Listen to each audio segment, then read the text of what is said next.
Hello, my friends. Welcome back to the Fertility Confidence Podcast. I had a really fun interview with Liane Moccia, who is a registered herbalist specializing in fertility and preconception planning. She recently wrote the book, The Herbal Fertility Handbook, which we are going to digest a little bit of that for you in this conversation.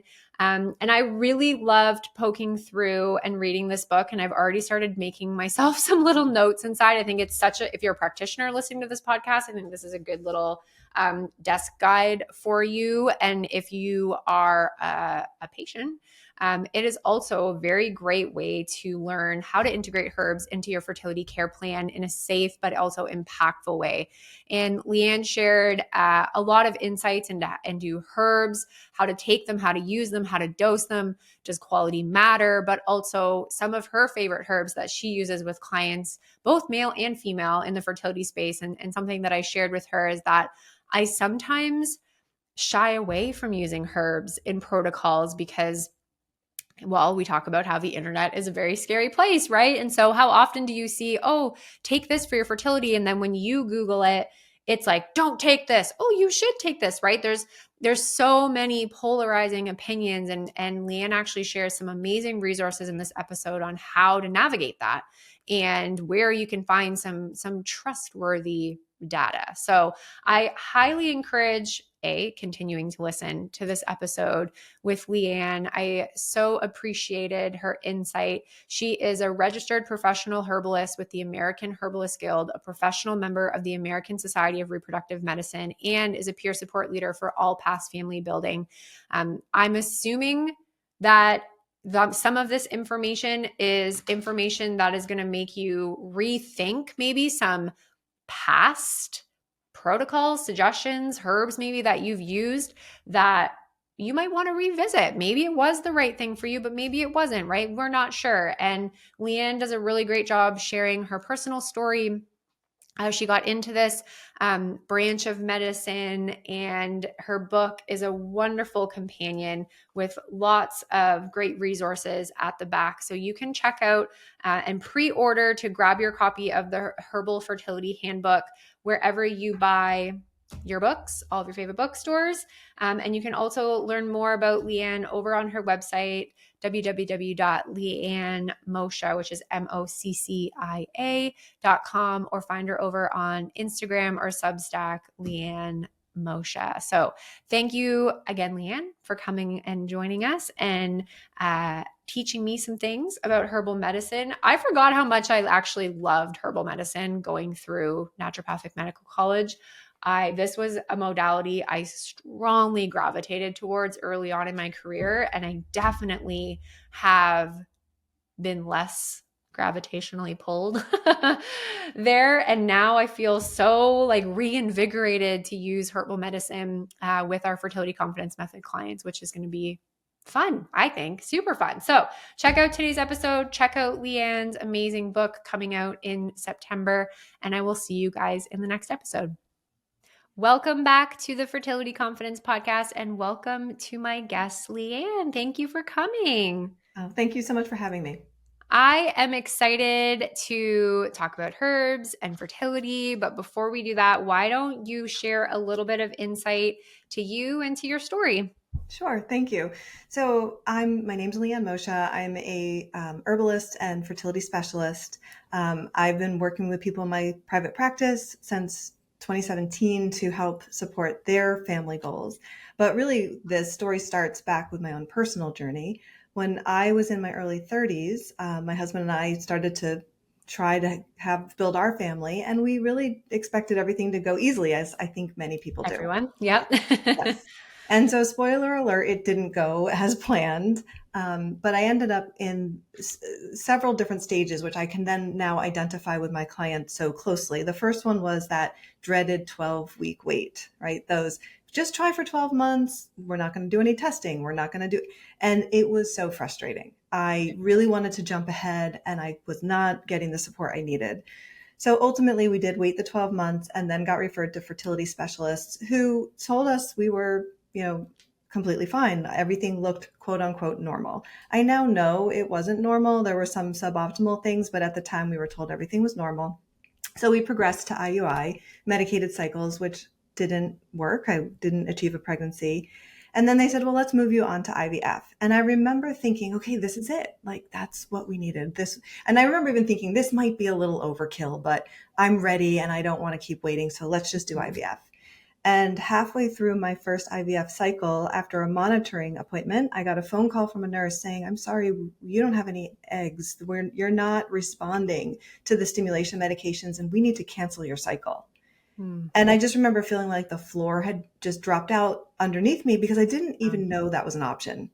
Right. So to, fast forward, that happened 2 more times. I did not respond to the IVF protocols at all. I was labeled a non-responder. And my IVF doctor, I can say this now with humor, but at the time it was very painful. He essentially fired us Right. and said, I'm not going to treat you anymore. You're not responding. You have, donor egg options or, other things, but we are not going to keep treating you. Mm. And that was the moment where I said, I need to know more. I need to understand more and I want more options.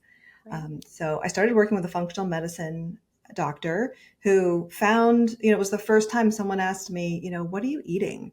Let's look at some of your nutrient statuses. Let's look at some of your vitamins. Let's look for some underlying food intolerances. Um, we did work for my partner. So a lot of these things, we found some things to work on. I did also find another clinic. I live in the Boston area, so I had a lot of choices and I Yeah, was lucky with access. that's good. So I found another clinic that was a little bit more open to working holistically. They also had acupuncture on site. Cool. And the fertility doctor said, I'll work with you. So we did another round of IVF after I had some time for the other holistic strategies that I put into place to take effect. And on that final round of IVF, I did finally, they were able to retrieve 3 eggs. All 3 fertilized, 2 made it to transfer day. We transferred 2, and I had a healthy twin pregnancy. And my daughters are now just turned 17. So we're way on the other side of it. But that process really planted the seeds for me and wanting to know more, learn more. And I ultimately went back to school and became an herbalist to specialize and focus on this.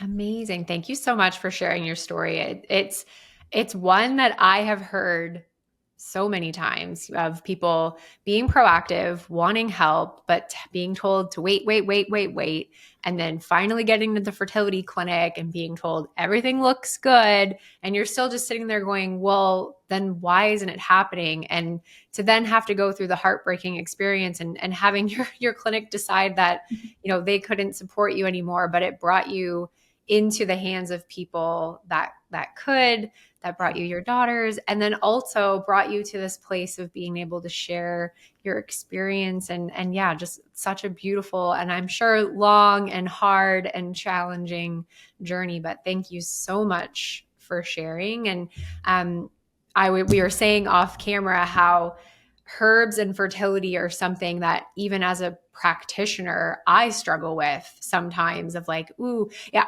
especially as someone I'm currently training some coaches for fertility confidence method. And they'll be like, oh, have you thought about this? Or have you thought about that? And you get kind of stuck in your ways of Mm-hmm. what you're used to using. And I explained to them last week, like, I get fearful sometimes of not really knowing the safety data for sure and knowing how scary the internet can be. And so I was curious because of the internet, as we are, on right now, and what a glorious place it can also bring a lot of misinformation and fear.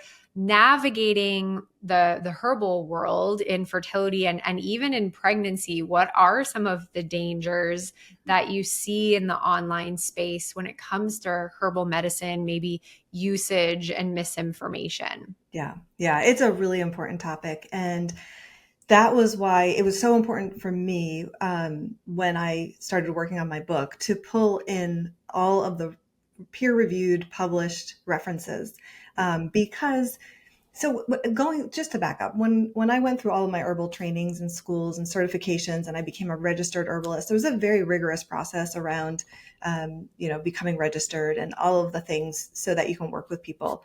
And we're taught to understand how herbs work at a phytochemistry level and what are the influences that they might have on the body and hormones. And that is really important. But then we also have to look at and blend that with what is some of the more recent current research tell us. Mm-hmm. Because there's this great blend between some of the traditional uses of herbal medicine, which we can get a lot of information from, but we can't ignore the current science. So I always blend the two. And I think there is a lot of misinformation out there right now. And I think it goes on both extremes. I will see things online and influencers talking about how a certain herb, helped with, hormone balance, which I'm not a fan of that term, but, it helped to support, hormonal Yeah, processes. Um, and sometimes I find that can be that can be overblown. And then on the flip side, I'll hear some, other professionals online saying, all herbs are dangerous. Don't touch anything when you're trying to conceive. And that's not true either. We have to right. walk a really fine line and figure out and use the resources we have to say, when I look at a person, I look at their timeline. So there are herbs that we'll use in the preconception time that are going to be nurturing and helpful with things like egg quality and sperm quality and hormone support. And then when they're actively trying to conceive, I'm going to adjust that protocol and say, we're pulling Mm-hmm. some of these herbs out because I don't want someone becoming pregnant when they're taking these herbs. Right. And then once a person becomes pregnant, we readdress that yet again. Yeah. So I think it does involve working with somebody who is up on all of those latest things. Yeah, absolutely. No, I completely agree. I find I get a lot of questions from people too. They're like, oh, I saw this on TikTok or I read this on Reddit, this random herb. Sometimes it's a herb. I'm like, oh my gosh, I have not heard that word in like a decade. Like, what is trending online right now that's all of a sudden bringing up these questions? And a lot of times my philosophy is, okay, cool. Let me research this if it's not something that I know off the top of my head. And most of the time I'm not coming back with any great peer-reviewed evidence sharing like, yeah, this is a great thing for you to do for your fertility. And we then have to have a conversation around how some people like to share, those N=1 scenarios where they're like, well, someone told me or I read about it and took it and then I got pregnant or this whatever other outcome happened and therefore now this is the miracle. And in the fertility space we're all looking Yeah. for the golden ticket, right? So it's Yeah. such an easy trap to fall into, and not just with herbs, with all supplements, Yes. diets, anything truly that's recommended. But I feel like in the herbal and the supplement realm, we can get into more trouble taking something that's not indicated for you and your body, and you don't know how it's potentially impacting the overall working of your hormonal system and reproductive system. That definitely makes it always a little bit more like when I see something online that I'm like, oh, I know that's coming. Someone's going to ask me about that, and that doesn't feel right to me. Right. Right. I think, this is a great time to talk about an herb specifically that this comes up for me all the time in my practice. It's Vitex. And Mm-hmm. Yep. Vitex can be a really supportive, lovely plant ally, right? Like it's an herb that can have some benefits, but I see it overused and used incorrectly more than I see it being used correctly. Right. So Vitex has this reputation for being the fertility herb Yeah. and supporting our hormones. There's this belief that it supports progesterone, which it does in a roundabout way, but that's a very small piece of what it does.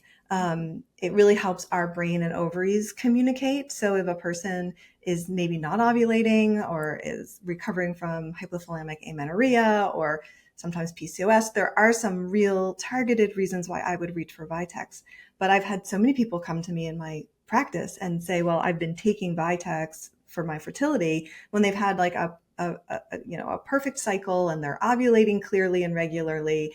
And that's just not the herb that's going to help them achieve their family goals. So I end up taking people off more herbs than I think I end up recommending. And same thing with the supplements. We go through a list of 15 supplements and I say, most of these are not targeted for specifically you. We're going to take you off of these, but put you on the ones that are specific to you.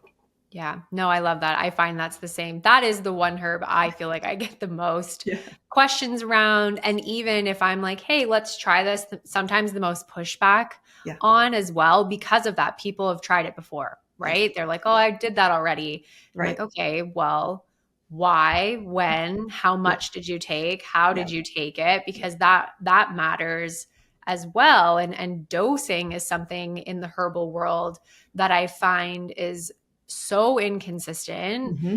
and again, as a practitioner, also very challenging to navigate with clients.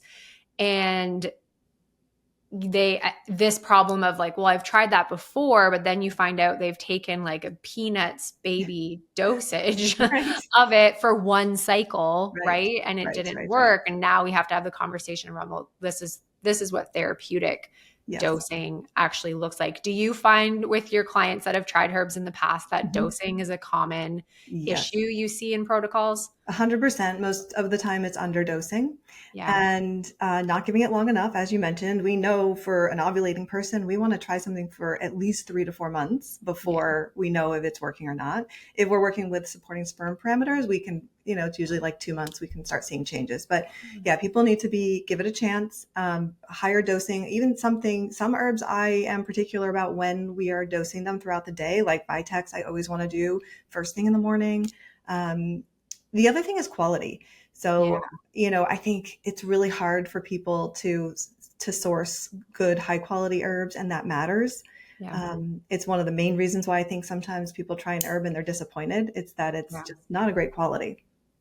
Yeah, that's actually one of my questions because that's something I, again, also struggle with. And um, explaining to clients that the way in which the herb is extracted and Mhm. the way the product is created also matters. So we're looking for certain percentages, and every brand out there has a different word and different type of the plant, and what type are we looking for, and that impacts dosage. Are there some of your favorite places that you recommend that we can find, not necessarily even like products and companies, but how do we build herbal confidence? Like what are some good resources beyond, which we'll talk about Mhm. Liane's book, obviously, the Herbal Fertility Handbook, but what are some of your favorite places to go to keep up on the knowledge? That's a great question. So, the American Herbalist Guild is a really high quality source of education and resources. And they even keep a list of registered herbalists around the country. So, if you're trying to work Oh, with somebody near you, that's a great place. yeah. Um, the American Botanical Safety Council, they publish a lot on quality of herbs and sourcing and contaminations and things to help be supportive there. So those are two places that I stay very close to. Cool.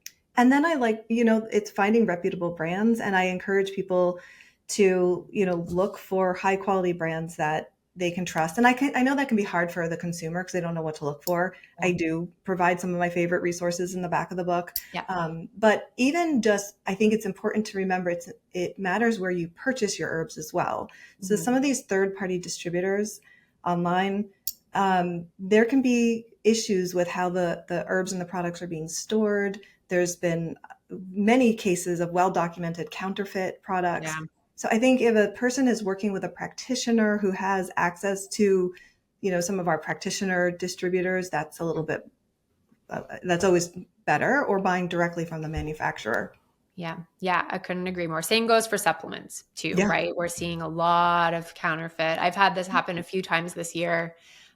People sending photos and they're like, this looks different than my last bottle. And I'm like, yeah, I don't That think we is should so, take that. that's really scary. It's It's really really scary. scary, right? As a person who's Yeah. also navigating the supplements, I'm lucky that I can order direct from the Yeah. companies, but it's such a challenge to try to find, yeah, good Yeah. reputable places to purchase. Yeah, I noticed that in the back of the handbook, you have a great list of some resources Yeah. for people to check out as Yeah. well. You know, Okay, I have another like personal interest question for you that came up when we were chatting, because herbs also come in so many different forms. mhm. So there's powders and teas and tinctures and Yeah. capsules. Does it matter? Does it matter for specific herbs, but maybe not others? Do you have a favorite? What does that Mhm. look like for you? Yeah, so I love this question. So the short answer is it depends. The longer answer is some herbs it does matter. So um, some herbs are more well absorbed, I think, as a tincture because it's extracted in alcohol. We get all the active constituents that we're looking for. I think Vitex is a great example of that. Mm. I like Vitex in tincture form. It can also be very helpful in capsule form. But like, I would never recommend someone take a Vitex tea, right? Right. It just wouldn't extract as well. It wouldn't be as potent. But then there are other herbs, like some of the nutritive herbs, like nettle, oat straw, red raspberry leaf. These are like herbs that are loaded in minerals and other vitamins that extract really well in water. So I think doing like a strong overnight tea for some of these nutritive herbs is actually my preference. I don't really feel like we need to be having more capsules Right. of those types of herbs. And then I guess the last part of the fact that what I factor in is what is going to be most doable for the person. So and actually I have this on my intake form and we have a conversation about it. It's like, Yeah. how comfortable are you taking capsules versus a liquid extract versus integrating herbs into your food? Because there will be people who will have very strong opinions on that. And they'll say, you know what, I am really busy and I just want to take capsules or liquid extracts. I don't have time to make a tea. I don't have time to incorporate it in my food right now. And maybe that's something we'll work towards later. And then there's other people who say, I really don't tolerate capsules, like anything I can do to avoid it. So if a person doesn't have a preference, then I go by where, some of the herbs that I prefer in tincture form. I think I personally lean towards herbal extracts in tincture form for most people because I think it's potent. It's got a great shelf life. Yeah. I can control the dose very accurately. Yeah. That is probably one of my personal preferences, but then there's all those other little factors that play in. Yeah. How do you recommend people take their tinctures Mhm. if they want to go that route, but they're not a fan of the taste? Yes. So always in water. I'm always surprised when I talk about this with people. Sometimes they confuse tinctures with other forms of drops and they'll want to put it directly on their tongue. I'm like, no, no, no, don't do that. You will never take it again. Yeah. Right. Right. Right. So I do try to encourage just, taking it in like a 1 or 2 ounces, almost like you would take a shot and Mhm. just taking it like your medicine. And if that it really isn't palatable to somebody, a little bit of a watered down sugar-free juice would be fine. Something that's bitter sometimes can counter that, like a pure pomegranate juice Mhm. extract can be good. I have some clients who like doing it in their coffee. So they take a nice, strong, bitter coffee. They don't mind Yeah. putting some of their tincture in it. That's fine. It's a good way. For me, my coffee is sort of sacred, and I'm not going Yeah. to ruin it with a tincture. Yeah. But I do have some people that works for. Oh, that's interesting. Yeah, I always warn people whenever I'm like, okay, because I'm not a high capsule lover myself, so Mhm. I also kind of tend towards the tinctures. But I'll always say, listen, this does not taste like candy, and this is what I recommend: is just keep a little shot glass beside it. You're going to put in your dose. You're going to fill the rest up with water. You're going to shoot it back, and then you're going to go and wash that down with maybe a little bit more water. And over time, it does get easier. I think that's like the one thing everyone who maybe is like, oh, I've tried that before and I'll never go back. But you also want to steer a little bit away from capsules, especially with herbal capsules to get a nice high dose. It's not usually one pill. We're Right. usually talking multis on top of all the other things you're trying to take as well. Wherever we can sneak liquids Mhm. or powders or teas into there, it really does simplify your routine in one aspect, and it can complicate it in another, obviously. But Yeah. being able to just get accustomed to like that little zing. Mhm. I call it like dirty vodka. That's Yeah. what it tastes like. It tastes like you're having some vodka and you're lying in your garden Yes. for Yes. most things, Yes. right? Yes. A little earthy. A little Um, earthy. But I do think you're right in that it does get better over time. And I Yeah. think that's a little bit of our palates getting used to those bitter flavors, which, Yeah. we kind of have moved away from, but yet our bodies really do need Mhm. and Mhm. crave those bitter constituents. So, Yeah, that's so true. Let's talk about some let's talk about some fertility stuff. I really loved in the book the stress section that Mhm. you included, because this is an area where I usually do pull the herbal medicines into protocols. I think there's so much we can do from an adrenal stress perspective, and it's so important in the fertility space. What are some of your favorite Mhm. herbs that you use for stress management? Yeah, yeah. And I love talking about herbs for stress because so many people going through this process need some support, Mhm. both so that they can weather the process with more ease and grace and feel better, but also because it's going to help support the adrenal hormones, which are also going to have an influence on our fertility hormones. So Yeah. it's really important. So I like to combine two classes of herbs, the adaptogen herbs with nervine herbs. So adaptogens work on the adrenal gland or the hypothalamus pituitary adrenal axis to help our body downregulate our stress hormones a little bit. So we have a little bit of a lowering of our cortisol and then all of the cascades that go along with that. One of my favorites for this is ashwagandha. Mine I too. like I love ashwagandha Mhm. because it's an herb that helps with our stress response, but it also is high in phytonutrients. There have been some pretty good studies showing that it can help improve sperm quality.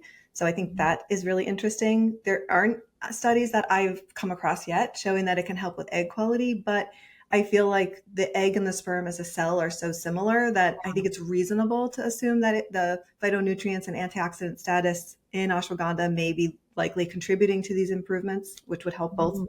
Yeah. I also love ashwagandha because if a person is struggling with sleep, over time, it can really help regulate their sleep cycle. It's not a sedating herb. It's not something that's going to work right away, but over time, it will help improve some of that deep restorative sleep. Yeah. And that, speaking of formats, ashwagandha is something that I tend to either integrate as a powder if possible. Hmm. So I love mixing it in smoothies. Going again back to hot drinks, Yeah. you can mix it in a latte or in a coffee. It is a little bitter, but some people don't mind. Yeah. Or I do like capsule extracts for this because ashwagandha is something we want a little bit of a higher dose in. Mm. And so even as a liquid extract, I find I have a harder time reaching that, but with like a good extract capsule, I can get the dose a little bit better. Yeah. Yeah. This is one I go to all the time. And I also love that you can use it with both men and women, Hmm. because I love when they can share. I think it Yeah. just like brings them together in the fertility journey a little bit more. And it's doing similar and different things for each of them, which is really Hmm. nice. But I always get a lot of great feedback. And it's one I find for our couples who the male partner is taking it and they're successful, they'll usually come back and be like, "Can I keep taking this?" I'm like, Yes. absolutely, you Yes. can. If it's making you feel good, you don't have to stop. Yes. Mhm. Yes, and I hear that also very often where it's sometimes the person's really focused on, trying to improve my sperm parameters and doing everything. And then at a follow-up, they'll say, wow, my anxiety levels at work I feel more manageable and Yeah. or I'm sleeping better. And I love that. And the same thing, they'll say, can I keep taking this? Yeah.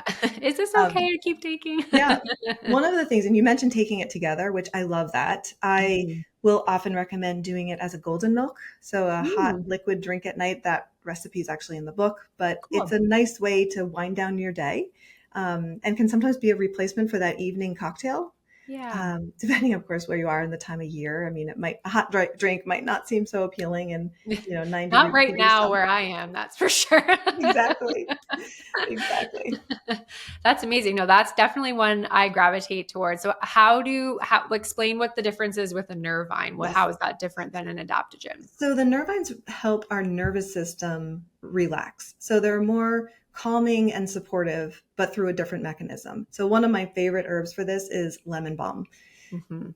Lemon balm is just such an uplifting herb. It can be mood lifting. It can help, decrease our anxiety.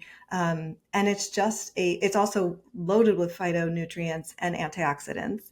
I feel like I could have written an entire book on just lemon balm because I teach a lot of classes and I tend to talk about lemon balm in every class. So it could be a class on immune support, perimenopause, fertility, mood support, sleep. lemon balm is just one of those herbs that really has a lot of benefits. So it's a great herb to think about to help calm, anxiety, nerves, lift your mood. And it's also shown to be safe in pregnancy. So I feel very comfortable using it throughout the fertility process. It's Mhm. one of my favorite herbs to reach for during that 2-week wait. So a person doesn't know they might be pregnant and they're starting to get really anxious and they're counting every day and they're wanting to test at home before they rationally know they should. Yeah. 8 Um, DPO. Yes, yes. It's like, you know what, let's and you can have a nice healthy response from lemon balm from even 1 cup of tea. Mm, And I should just say that when I recommend making cups of tea, I go pretty big with the herbs. So I'll use a big heaping tablespoon to 6 to 8 ounces of boiling mm. water, Yeah. cover it for at least 20 minutes, sometimes longer. Um, and that gives us and I like to use loose leaf organic leaves.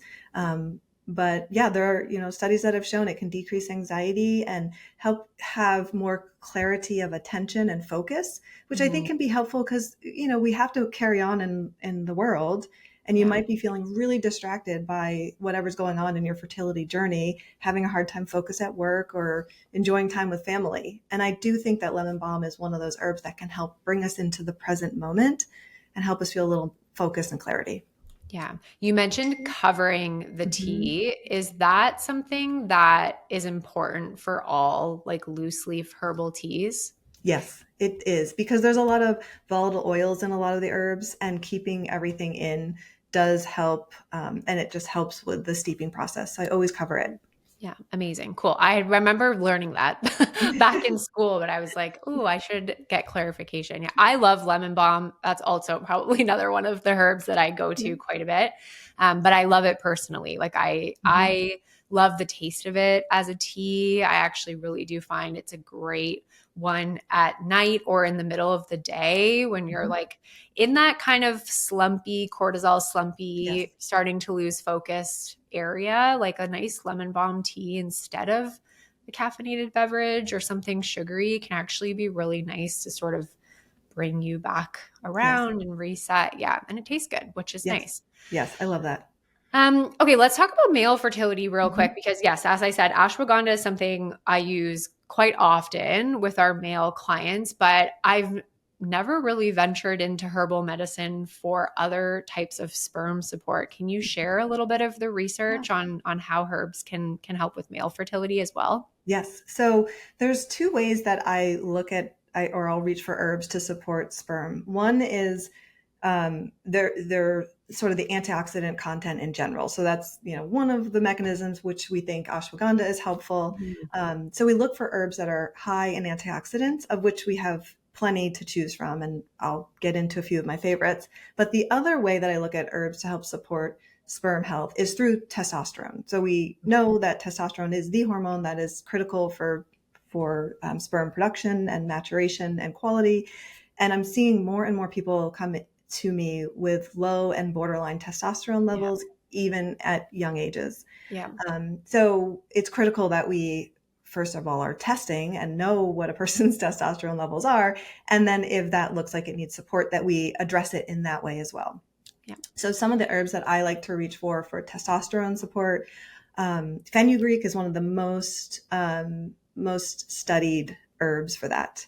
It works through a couple different ways, but one of the ways we think it works is that it's an aromatase inhibitor. So when you have the testosterone circulating, it can be converted into estradiol, which we don't Mm. want it to be. We want some of it is fine, but if we use an aromatase inhibitor, it will stop um, that process. And there's also the 5-alpha reductase enzyme, which converts it to DHT. So fenugreek seems to work on that level where it stops its conversion, and so we'll keep our testosterone levels a little bit higher.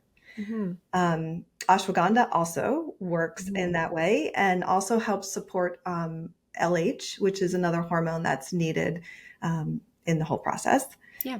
Those are a few. Maca can be helpful as well. There's some studies showing that it can help support testosterone as well as sperm production. So those are a few of my top choices. Yeah. Um, if I'm going back and let's say a person's testosterone levels look optimal, but we still see some signs of, low motility or sperm count or mobility, all of those things, then I start thinking about more antioxidants. So something like ashwagandha would still be appropriate, but even there's been some good studies on green tea and Mm-hmm. its constituent EGCG. It's a polyphenol, and it has been shown in mostly in vitro and animal studies. Unfortunately, not a lot of clinical human studies, but it does show to improve sperm parameters, likely through its levels of antioxidants. So Yeah. that's one that I like to reach for. Um, and then turmeric. Turmeric is another herb Ooh, that can be really beneficial for sperm production, also likely due to its antioxidant levels. yeah. And that's another one that we can look at as a capsule, but there's also ways to integrate turmeric into our food on a Right. daily basis, which I think is always great when we can do that as well. Yeah, I love that. I always forget about turmeric. It's it's one that I think does can do so much for us, and Mhm. I just take it so for granted as like curry spice and nothing else. With the green tea and male fertility, and I know EGCG has lots of great resources with female fertility and like fibroids and Yes. things like that. Yeah. Is drinking green tea adequate enough, or are we not quite getting the dosing of the constituent that we need through teas alone? Yeah. Actually, this is what's so encouraging about this. It does appear that through green tea alone, you will get enough of the EGCG to support sperm parameters. And as a matter of fact, the only negative studies have ever been that were ever shown were at very, very high extracts of EGCG as a capsule. Hmm. And so I do think it speaks to ingesting the whole herb as opposed to just the extract in its more natural form tends to be the more balanced and approached way to go about it. Now, I do recommend that someone drink more than 1 cup a day. So I think like 3 cups a day is ideal. Yeah, But yeah, it that's appears cool. that tea alone is a great source. Yeah, it's such an easy thing Mhm. to mix into someone's plan again without increasing Yeah. capsule count. So it's so nice to hear that we can, yeah, throw that into a plan as Yeah. like a way to help sperm um green tea, sure, it's maybe a little bit of an acquired Mhm. taste. It doesn't necessarily have to replace your coffee, Right. but if we can mix a couple cups of that in, that we're getting some great sperm benefit Yeah. with water Yeah. too, which is also really helpful. Yes. And anytime someone tells me they're not a fan of green tea, I encourage them to try it again with a couple modifications. So Mm, a lot of people don't realize that you should not steep green tea very long. So I find 3 minutes is perfect. It will extract all of the health constituents, but any longer you start getting higher levels of tannins, which can that's the upset your bitterness, stomach right? and makes it very Mm, bitter. Yeah. yeah. So I set a timer on my phone because you think you can hold your attention for 3 minutes, but I'm always surprised by when that timer goes off that I almost have to say, wait, what is that for? It's like, oh, right, I'm making tea. So 3 minutes. And then loose leaf, I think there are some good tea bag companies, but I really like a nice heaping tablespoon of a loose leaf tea. And there's so many different types of green tea, and it's all coming from the same leaf. It's just how it's processed. They all offer similar health benefits. So someone could try jasmine, which is a little florally, or you could Yeah. try a gunpowder, which is a little more grassy. You can blend them. Sencha. I personally blend jasmine with sencha in a 50-50 ratio. And I love that slightly floral but slightly grassy. So I know Nice. that can be sounding a little nerdy, but you can really have fun with the types of green tea that are out there. And also don't boil the water. So you want to use a Mm, kettle. Some kettles have the green tea setting. yeah. And if it doesn't, you just want to watch it. And before your kettle really starts to boil, Excellent. you just see it starting to Mm. steam. That's when you know it's about ready.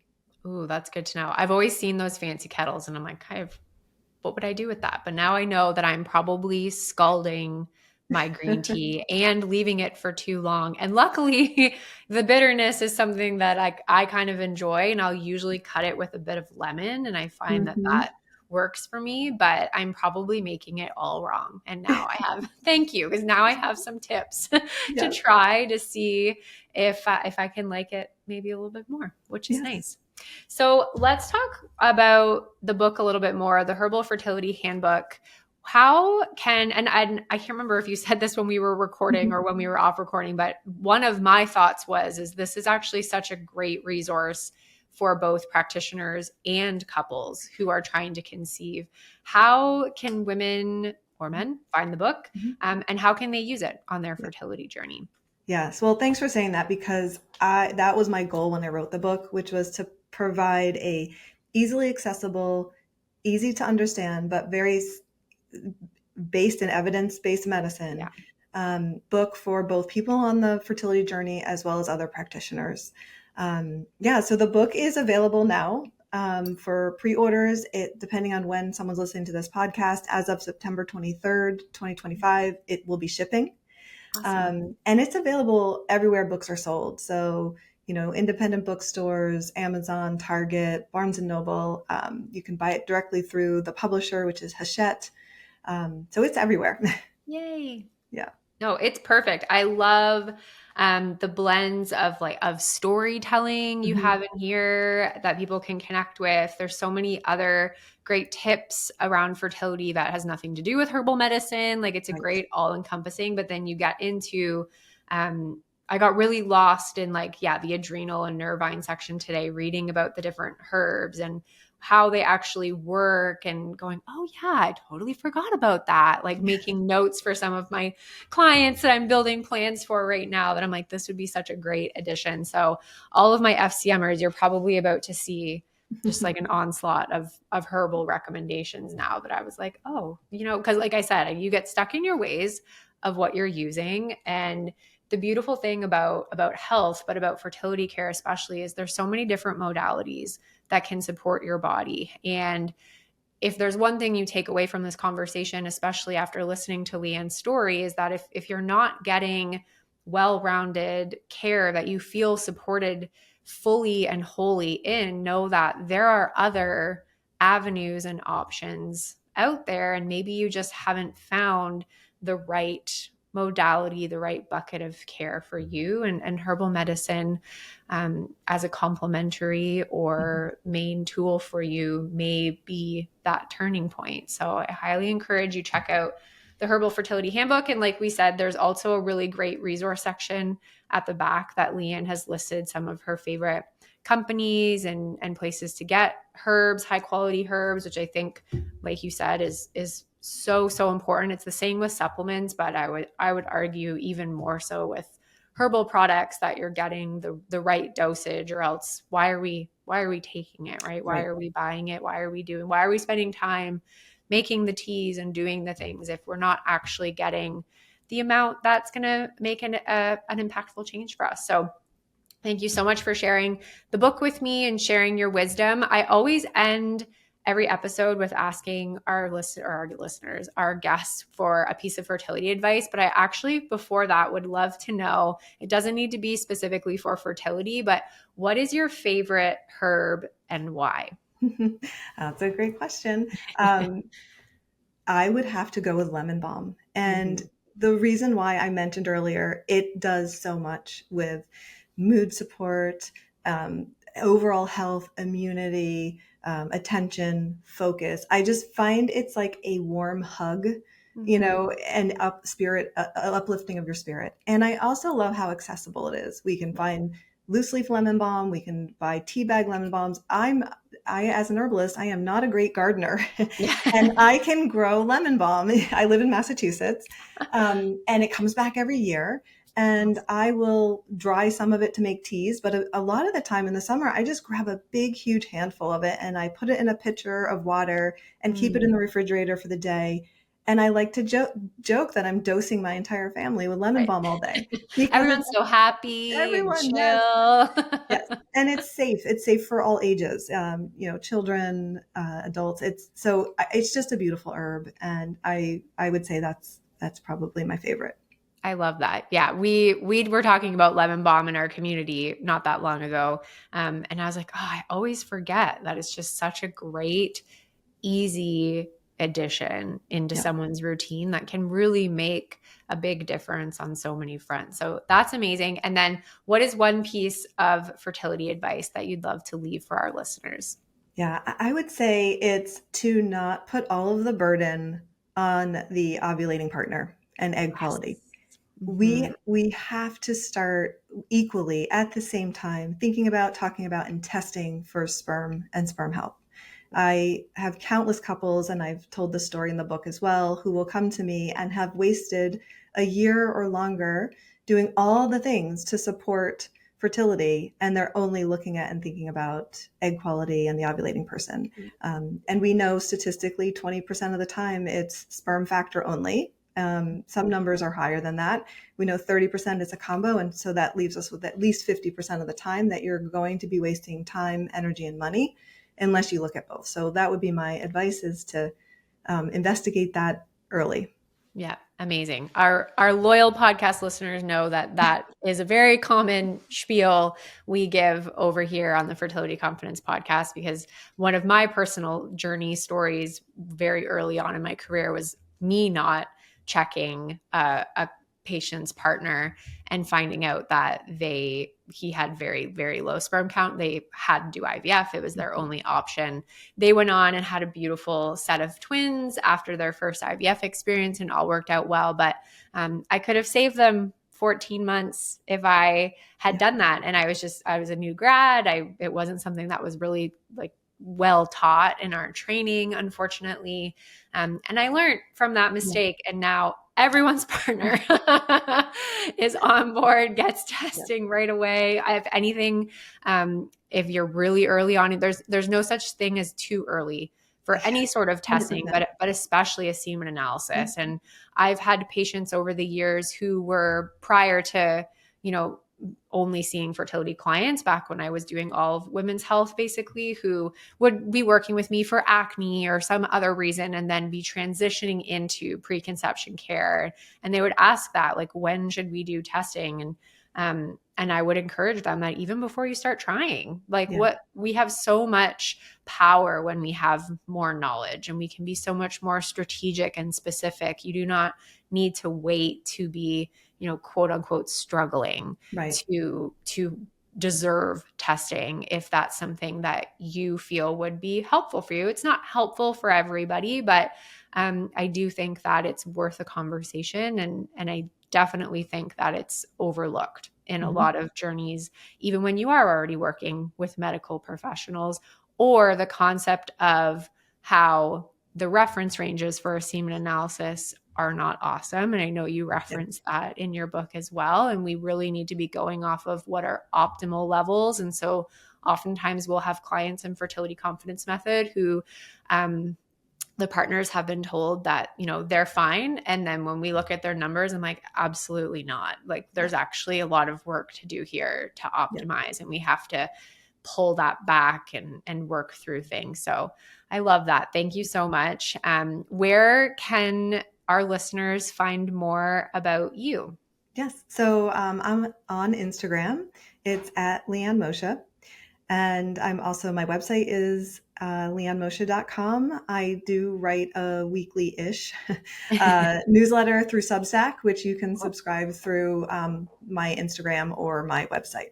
Awesome. I'll make sure all the links for all of Liane's goodies are in the show notes for you. Thank you so, so much for chatting with me today. I feel like I learned so much, but also had like some herbal validation of like, okay, I am doing that right. That is right. We should be gravitating towards that. I'm not crazy. So I appreciate you. I think this book is fantastic. So everyone make sure you go and check it out and put your pre-order in for that September release date.